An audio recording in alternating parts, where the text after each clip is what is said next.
Hello friend, welcome back to Auto Resource YouTube channel. This is a 98 Nissan Frontier, two-wheel drive, single cab. And this puppy needs shocks replaced in front and in the back. They are all shot.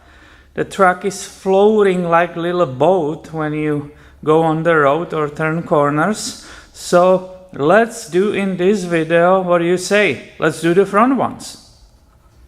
And this shouldn't be very difficult to deal with it. As you can see, or you don't see, are the springs, right?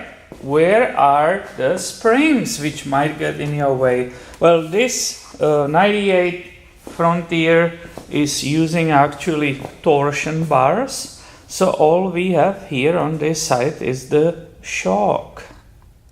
And to remove it, obviously, you will be dealing with the top and the bottom. Here you can see the bottom of the shock, and you will be actually not wrenching on this nut because that's welded to that arm. So it's on the other side, and it's a socket number 17. I will show it to you. And I already installed the socket there so you can see it, right? So, I'm sorry, this is large camcorder, but it's right there, right? You see that a long socket? Well, let's remove it, right? This is where the number 17 bolt is, so that's the bottom. The top was so far hiding from our view, but you can see the nut there. Hopefully there's a light behind it. And basically that's what will need to be removed there. I had it overnight here, so I pre-looped, right, these spots. Hopefully that will help me to remove it more easy. I have my impact gun in the place. Let's see how it will go. And that bolt nicely made it out. To have better access to the top of the shock, I will remove this dust cover and I can just let it hang away from the area where I will be working.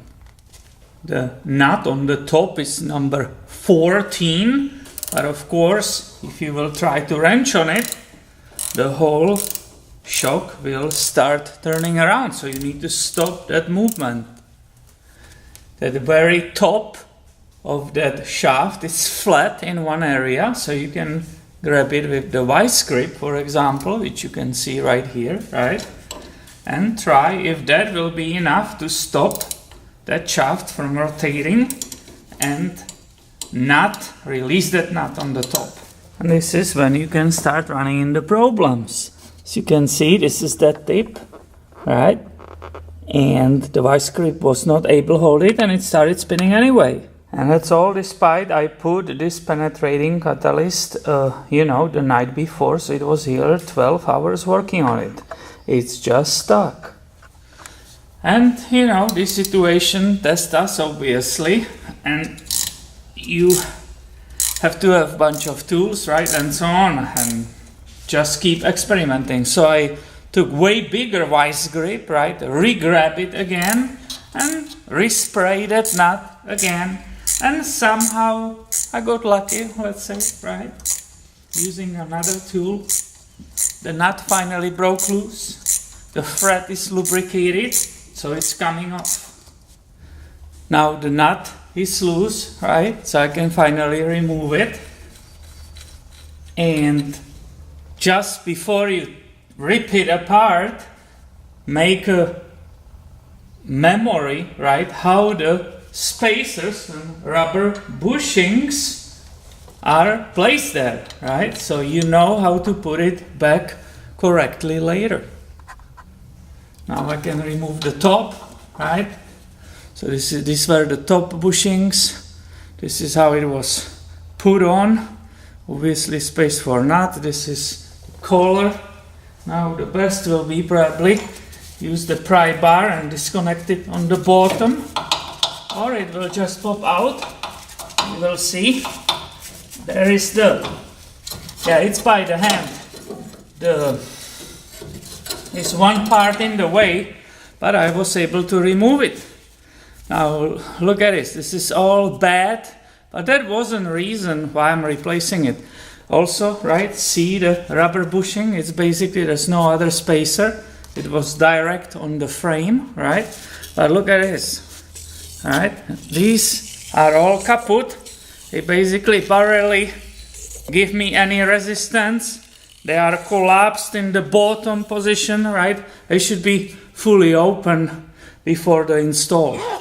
Also, there are certain areas where there's zero resistance at all, right? Some spots, there's nothing. As a replacement, I bought these blue Monroes. Why? Because the truck is blue, the box is blue. I'm just kidding. I think Monroe is a good company, right? This is from O'Reilly. Doesn't matter the number. You can just call them and they will tell you if it's matching or not. Now let's see what is inside. Okay. Here is all those new bushings and spacers and the nut, right? Look, this is the new shock. Let me try to play with it. I can barely compress it, right?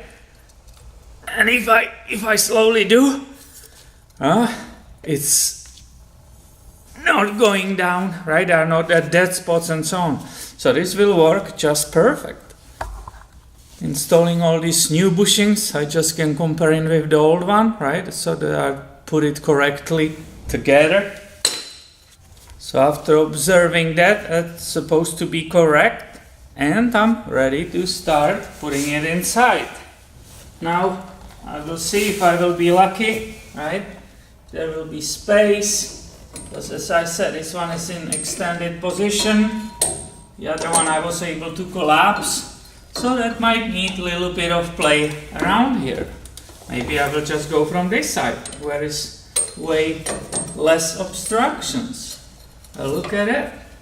This is fantastic. I enter it on the top, right? So that shock still lets me to compress it. So I will get ready that that screw here, right? And I will, by the hands only, it's okay. It lets me to do that. Compress it carefully, slowly, and try to enter it in that bottom mount. I will carefully catch the thread for that bolt, right? I'm not using that impact immediately. I want to make sure nicely comes in that nut, which is welded here. After that, I will use the ratchet or carefully the impact. But again, don't want to damage anything, right? And I can see it's already coming out of that nut, so it's okay.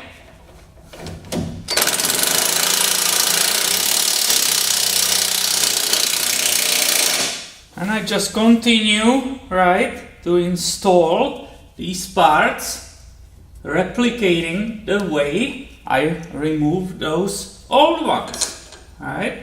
So I stick with that. I have that brand new nut. The new nut is also 14 millimeters, right? So I start tightening the whole assembly. And the manual tells me 16 Newton meters for this top nut and 120 Newton meters for that lower bolt. And after torquing it, that means I have perfectly installed a new shock. I can reinstall the dust shield right here, right? I don't want to forget about that. Boom. And basically this will be the end of this maintenance repair. I hope you find this video helpful in some way. If you like it, please give it thumb up. And make sure you are subscribed, because I have way more videos on this channel coming your way soon. Thank you for watching today and have a wonderful day, my friend.